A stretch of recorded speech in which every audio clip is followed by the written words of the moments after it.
Hola muchachos, bienvenidos a la sesión del día de hoy. Les habla Jessica Hernández. Antes de dar inicio, me gustaría comenzar por recordarles las diferentes formas de comunicación, los diferentes canales que tenemos para que el canal pueda ser empleado de la mejor forma y les brinde toda la ayuda que ustedes necesiten. Entonces, eh, en la descripción de este video pueden encontrar el link para el formulario de Google en el cual nos pueden hacer llegar sus inquietudes, sus dudas o cualquier tema que deseen sugerirnos para que lo abordemos en próximas sesiones. También pueden comunicarse con nosotros por medio de los comentarios en las transmisiones o comentarios en los videos. ¿Sí? Entonces, todos estos son los canales de comunicación que tenemos para con ustedes y así poderlos ayudar en este proceso académico. Entonces, para dar inicio, me gustaría empezar con ese fondo oscuro. El día de hoy todavía no les he comentado el tema, ¿sí? Entonces, si ustedes miran la pantalla, se dan cuenta de dos cosas. Uno, la oscuridad que se puede ver. Y dos, el reflejo de ustedes en la pantalla que están observando, ¿sí? Entonces, con estas dos pistas, con estas dos cosas, ustedes ya pueden hacerse una idea del tema que abordaremos en la sesión de esta tarde, y es la luz. Nosotros vamos a hablar sobre la luz y dos fenómenos, dos propiedades que tiene la luz, que es la reflexión y la refracción. Entonces, se tiene que la luz, bueno, es un tema que ha causado curiosidad y ha llamado la atención de muchos científicos y personas a lo largo de la historia. Antiguamente, debido a la rapidez con que la luz viaja, se creía que la luz se propagaba o se transmitía de manera instantánea, es decir, que no tenía una velocidad finita, sino que instantáneamente podía estar en cualquier punto, ¿sí? Pero fue gracias a Galileo Galilei que esto se desmintió y se creó el pensamiento de que la luz poseía una velocidad. Él desarrolló un experimento por medio del cual poder probar que la luz poseía una velocidad y poder medirla. Desafortunadamente no lo consiguió.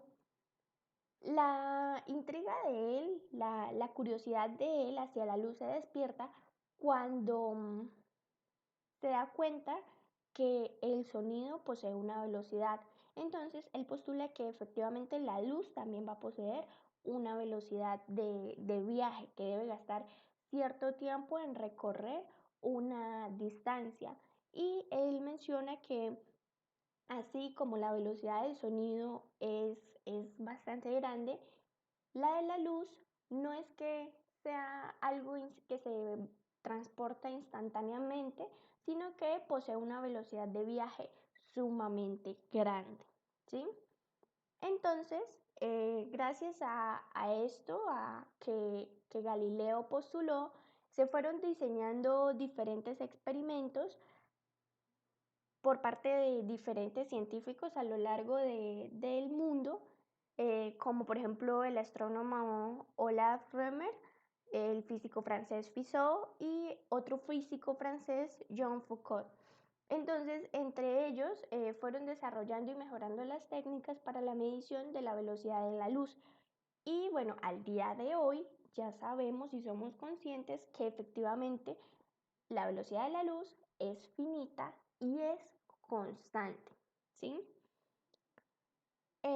Bueno, con estos experimentos y con pruebas y errores se llegó a que la luz efectivamente posee una velocidad y esta se aproxima a 3 por 10 a la 8 metros sobre segundo. Actualmente nosotros nos encontramos familiarizados con este valor, pero eso fue algo que revolucionó la ciencia en la antigüedad. Entonces nosotros nos preguntamos, bueno, ¿qué pasaría? Ya sabemos que la luz viaja a una velocidad, pero entonces, ¿qué pasa cuando la luz viaja en un medio diferente? Cuando hay un cambio de medio en la trayectoria de la luz, porque esta velocidad que tenemos aquí, esa constante, es la velocidad de la luz en el vacío, ¿sí? Es importante saber eso, es en el vacío, pero esta va a cambiar dependiendo del medio en el cual esté viajando, en el cual se esté transportando. Entonces aparece el índice de refracción, el cual se simboliza por la letra eta y es la razón entre la velocidad de la luz en el vacío y la velocidad que va a poseer la luz en el medio en el cual se está propagando. Entonces, este valor corresponde, es un número adimensional, ¿sí? Y me relaciona la velocidad de fase de la onda en un medio de referencia, que en este caso, como ya se mencionó, es la del vacío, que es la que tenemos en la parte del numerador, con la velocidad en ese medio, que se representa por v, velocidad. Entonces, nosotros tenemos ciertas características que se cumplen para el índice de refracción. Una es que el índice de refracción en el vacío es igual a 1 para cualquier longitud de onda. Es decir, en el vacío el índice de refracción no va a cambiar dependiendo de la longitud de onda que se tenga. Caso contrario ocurre si el medio en el cual la luz está propagando es diferente al vacío, ya que este es un valor que depende de la longitud de onda. El índice de refracción depende de la longitud de onda. Y la velocidad de la luz en un medio que sea diferente al vacío depende de la longitud de onda y los valores que tomará eta serán mayores o igual a 1. Siempre será mayor o igual a 1. También tenemos un comportamiento en el cual si el índice de refracción aumenta, la velocidad de la luz será menor en ese medio, ¿sí? Un ejemplo podría ser esta imagen que se presenta, en el cual tenemos una fuente puntual propagando ondas, ¿sí? Entonces, vamos a hacer la analogía de tomar la luz como rayos. Entonces tenemos un rayo que incide sobre esta superficie. Esa superficie me representa un cambio de medio. Arriba de la línea tenemos un medio 1 y abajo un medio 2. Acá nos damos cuenta que en la parte inferior la velocidad de propagación es menor. Se puede apreciar que arriba se mueven los frentes de onda con mayor velocidad que abajo. Y a su vez tenemos que la longitud de onda, es decir, la longitud entre cresta y cresta, es menor. La longitud de onda cambió, pero lo que se mantiene igual es la frecuencia, ¿sí? Siempre tenemos el mismo flujo de líneas en una sección que estudiemos, arriba o abajo. Entonces, para este caso nos damos cuenta que el índice de refracción del medio 2, es decir, el de abajo, es mayor al índice de refracción de arriba, ya que, como acabamos de mencionar, si el índice de refracción aumenta, la velocidad será menor. Ahora pasaremos a revisar los fenómenos como tal, las propiedades, la reflexión y la refracción de la luz. Entonces, aquí nosotros tenemos dos medios transparentes. Uno corresponde a la parte inferior, que sería un medio líquido transparente, y en la parte superior no tenemos este líquido, ¿sí? En la parte inferior derecha tenemos una fuente de luz que incide sobre la superficie donde está el cambio de medio. Podemos ver cómo este haz de luz que está incidiendo sobre dicha superficie tiene un haz que sigue su trayectoria y otro que se refleja. Entonces, lo que nosotros estamos visualizando acá es el haz reflejado, bueno, el haz incidente primeramente, el haz reflejado y el haz refractado. Esta imagen es como si estuviese al revés, porque el haz incidente está aquí, abajo, no arriba. Entonces, este de acá corresponde al haz reflejado.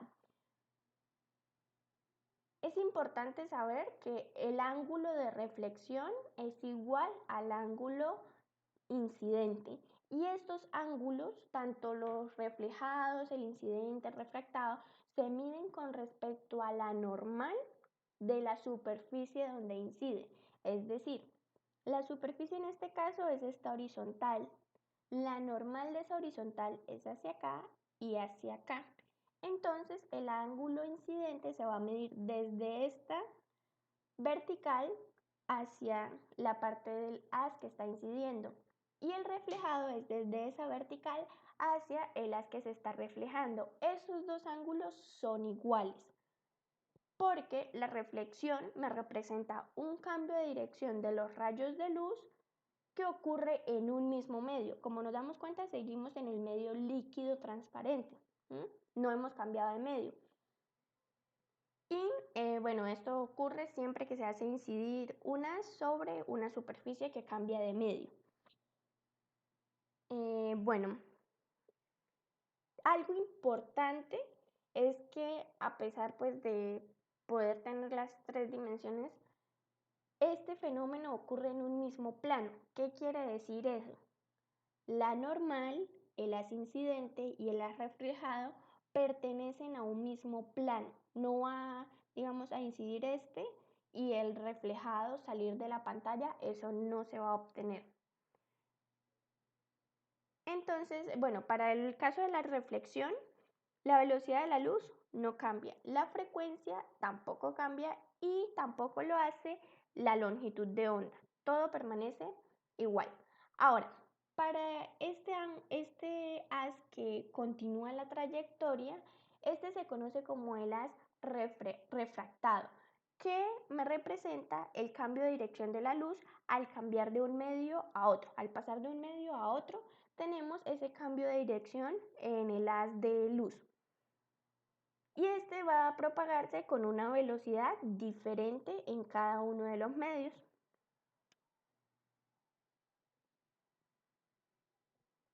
Para el caso de la reflexión, nosotros tenemos de dos tipos. Podemos tener reflexión difusa o reflexión especular. La reflexión difusa me representa, es cuando tenemos irregularidades en la superficie donde el haz está incidiendo, y estas irregularidades son de un tamaño mayor en comparación a un tamaño grande, perdón, en comparación a la longitud de onda del haz incidente.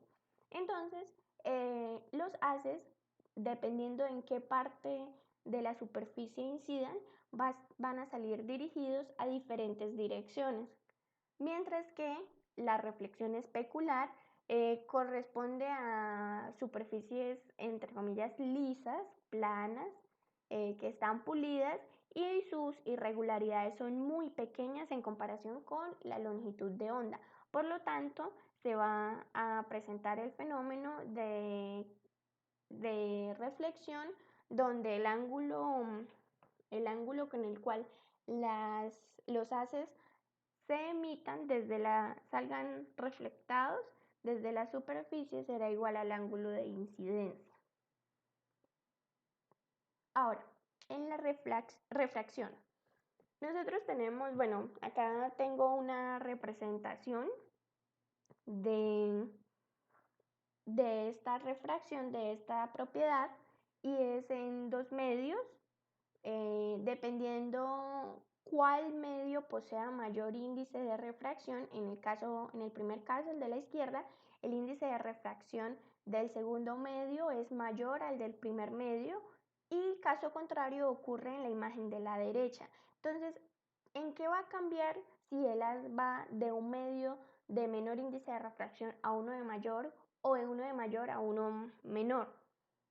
Vamos a tener es una variación en la dirección del haz al momento de refractarse, ¿sí? Y también, bueno, vamos a tener una variación en la velocidad. Ya sabemos que a mayor número de índice de refracción, menor velocidad. Entonces, en este caso, nosotros tenemos un mayor índice de refracción en el medio 1, en la parte derecha.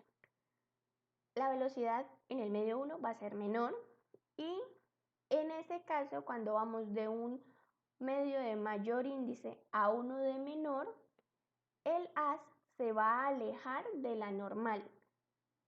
Por el contrario, si vamos de uno de menor índice a uno de mayor, el haz refractado se va a acercar a la normal de la superficie.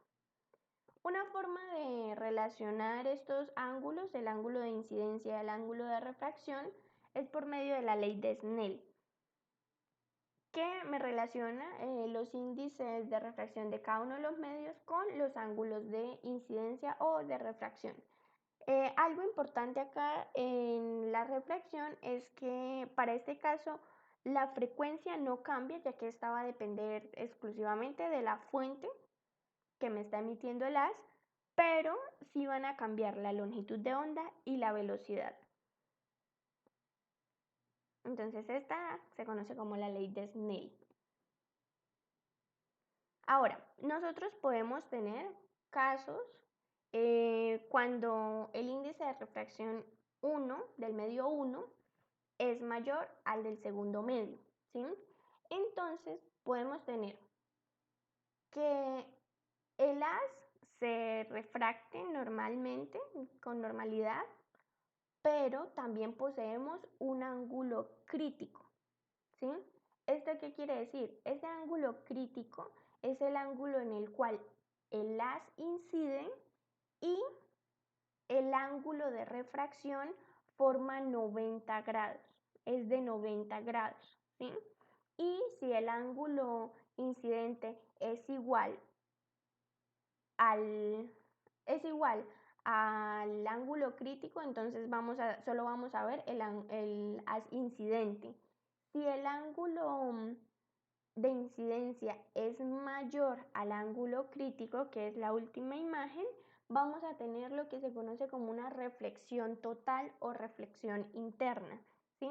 Eso quiere decir que no hay transmisión no hay refracción de este haz, no se transmite a la otra superficie, sino que se refleja totalmente, ¿sí? Y acá, bueno, sí es una refracción normal.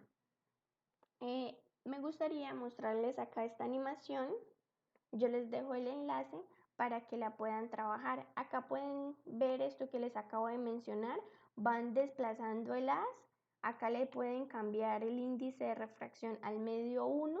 Puede ir desde 1 hasta 2 y también al medio 2. Pueden poner el índice 1 mayor al índice 2, viceversa, y van modificando el ángulo y ahí se van dando cuenta de el ángulo, la refracción, la reflexión. Encontrarle acá sería el ángulo crítico, porque acá la refracción es de 90 grados y tenemos una reflexión interna total. Y así pues para diferentes valores de índices de refracción para los medios y diferentes ángulos. Entonces, para encontrar el ángulo crítico, nosotros tenemos esta expresión, que es una relación de un seno, por medio de un seno inverso entre los índices de los dos medios. Ahora sí, bueno, pasemos a revisar un poco los ejercicios, ¿sí? Entonces, este primer ejercicio se enuncia de la siguiente manera. Dice, un rayo de luz monocromático penetra en una lámina de caras planas y paralelas, los bordes, como las de la figura. Determinar la posición y el ángulo de salida del rayo de la lámina, así como el desplazamiento del rayo de salida respecto al de entrada. Entonces, A nosotros nos piden determinar la posición y el ángulo de salida de la lámina y el desplazamiento del rayo de salida con respecto al de entrada. Entonces, para esto, nosotros primero vamos a revisar esta imagen. Esto me representa la lámina, posee un espesor en el interior de la lámina tenemos un índice de refracción N2 y en el exterior es un N1. Son índices de refracción diferentes. Entonces tenemos que las está incidiendo desde la parte inferior donde encontramos este 1 que me indica como la primera parte de el ejercicio, ¿sí? Como el primer comportamiento que tenemos. Aquí es cuando se tiene el primer cambio de medio, del exterior al de la lámina, al interior. Entonces este lo denotamos como 1. Acá tenemos una refracción. El ángulo es I, en este caso lo denotan así, se denota de esa forma. Y nosotros vamos a tener que al momento de entrar en la lámina, por ser un índice diferente, el haz se va a refractar con un ángulo R y va a llegar al otro extremo, al otro lado de la lámina y va a refractarse nuevamente porque está pasando de la lámina al medio exterior y estos tienen índices de refracción diferentes, por lo tanto se tiene una segunda refracción, 2. Por ángulos alternos internos, nosotros tenemos que el ángulo con el cual está incidiendo el haz dentro de la lámina en la parte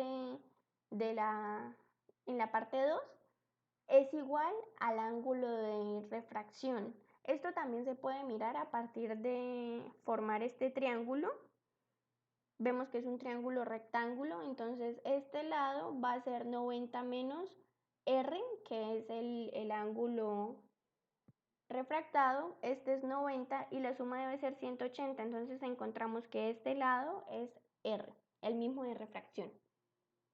Y queremos saber este ángulo con el cual sale que se denota R'. ¿Listo?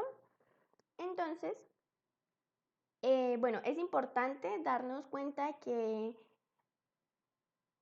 esto es posible debido a que los lados son paralelos. Si no fuesen paralelos, esto no sería correcto y tocaría aplicar un poco de álgebra para poder determinar el ángulo con el cual está incidiendo en esta parte de la lámina.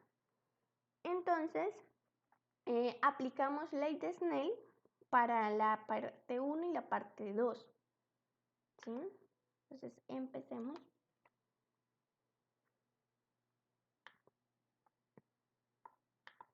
Aplicamos ley de Snell.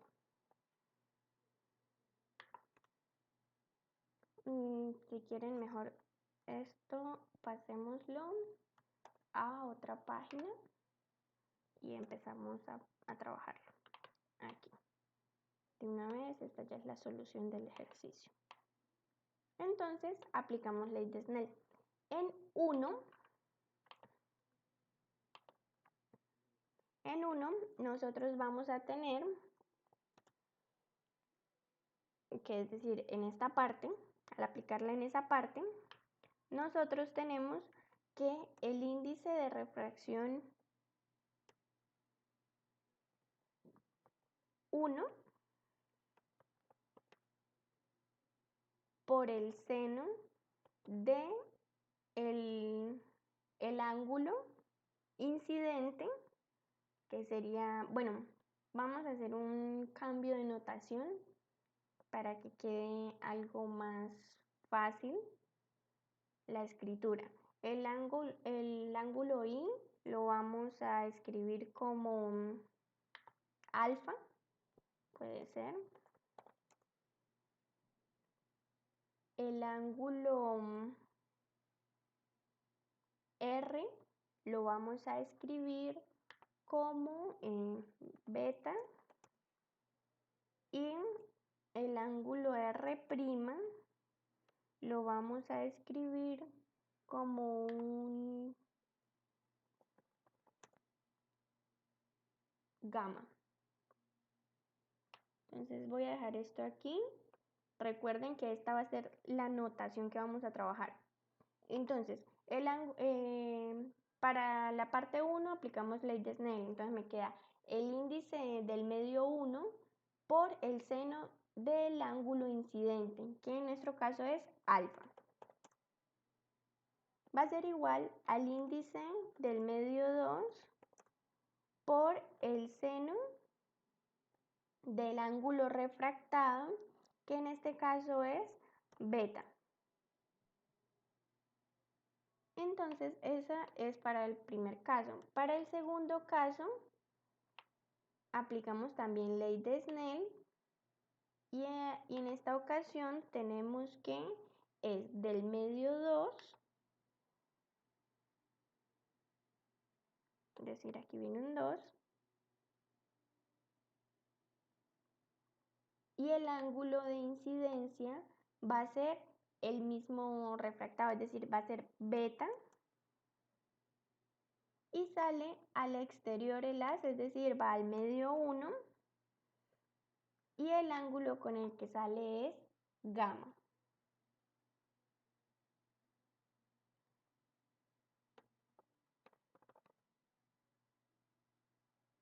A partir de estas dos ecuaciones, nosotros nos damos cuenta que este término es igual a este término, ¿sí?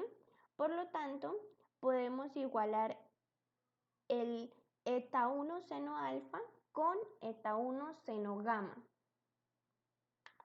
Entonces, con eso, a partir de 1 y de 2, obtenemos que eta 1 seno de alfa será igual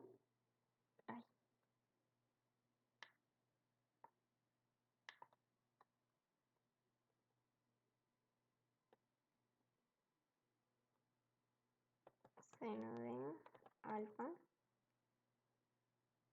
será igual a eta 1 seno de gamma.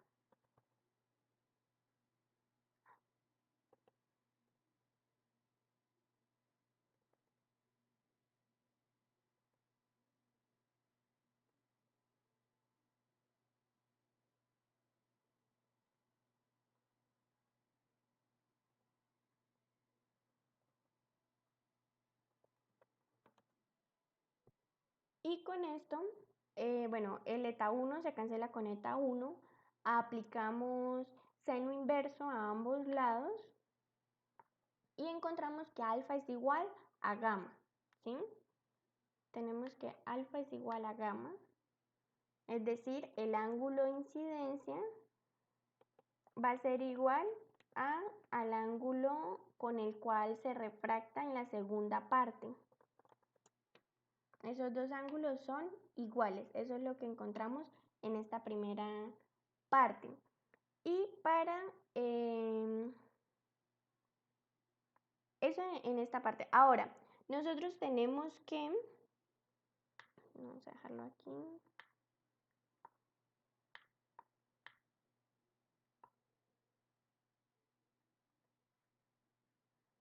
Ahora, para la parte de determinar el lugar de salida, ¿sí? Nosotros tenemos estas dos representaciones, ¿sí? Entonces, nosotros, ¿cómo determinamos por qué lugar va a salir el haz?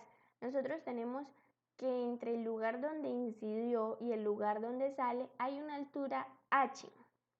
Esta altura nosotros la podemos determinar, esa h, nosotros la podemos determinar a partir del triángulo que se forma, triángulo rectángulo que se forma en esta parte. Entonces nosotros tenemos que la tangente del ángulo refractado, es decir, beta, va a ser igual a h sobre e, que es el espesor de la lámina. De ahí despejamos h y encontramos que h es igual H será igual a E tangente de beta. Y ahora solo nos resta reemplazar ese beta con la ayuda de las ecuaciones que determinamos en esta primera parte. Entonces, de la primera ecuación, nosotros despejamos beta. Nos queda eta 1 sobre eta 2, seno de alfa, y aplicamos seno inverso. Entonces, H toma la forma de E por tangente de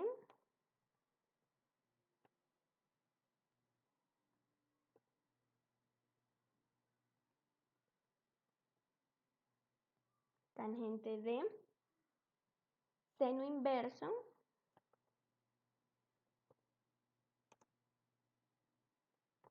de eta 1 sobre eta 2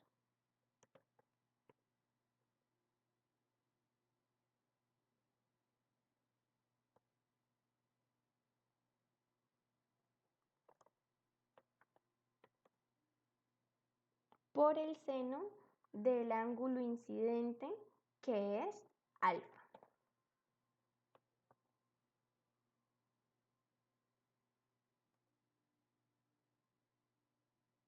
Es importante en esta parte darse cuenta y no cometer el error de, por el hecho de tener un seno inverso en la parte exterior, creer que se va a cancelar con este seno de la parte interior. Eso es un error, ¿sí? Porque tenemos este factor, esa razón multiplicándolos. Entonces eso no es posible de llevarlo a cabo. Entonces esa es la forma como se describe,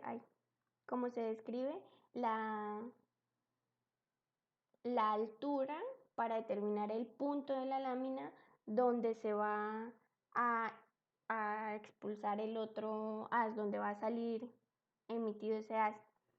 Y para la otra parte, para la última parte, se presenta la misma lámina, pero ahora se muestra la relación del punto de salida. Se muestra el punto de salida en relación a un desplazamiento de la trayectoria normal que tendría el haz. Para este caso, entonces, nosotros lo que tenemos es que ese desplazamiento se puede escribir también usando estos triángulos que tenemos acá. Bueno, este alfa en nuestro caso será, pongámosle un alfa prima para no confundirnos. En este caso el alfa va a ser un alfa prima.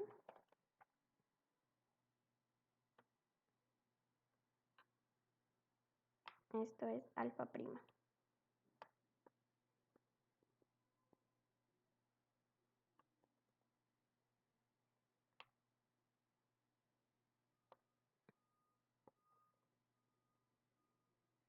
¿Listo? Entonces lo que nosotros tenemos es que a partir de esos triángulos que se forman con alfa y con beta, recordemos R es beta, entonces nosotros tenemos dos expresiones para esta D. Nosotros tenemos que el seno de alfa prima será igual a D, que es la representación del desplazamiento, sobre lo que vamos a llamar la hipotenusa que los dos triángulos comparten, este triángulo inferior y este triángulo superior. Entonces, esa es la primera representación, la primera relación que tenemos. Y para la segunda parte tenemos, con respecto al ángulo beta, lo que nosotros tenemos es que el coseno de beta será igual a E, que es el espesor, sobre esa hipotenusa que los dos triángulos comparten. de ambas relaciones, de las dos relaciones, despejamos ese lado, esa hipotenusa, y nosotros terminamos encontrando la expresión para el desplazamiento, la expresión D para el desplazamiento, la cual queda como D igual a E, que es el espesor, por el seno de alfa. Este alfa es un alfa, el alfa normal del ángulo incidente, menos beta, que se supone que son los ángulos que nosotros conocemos, sobre el coseno de beta.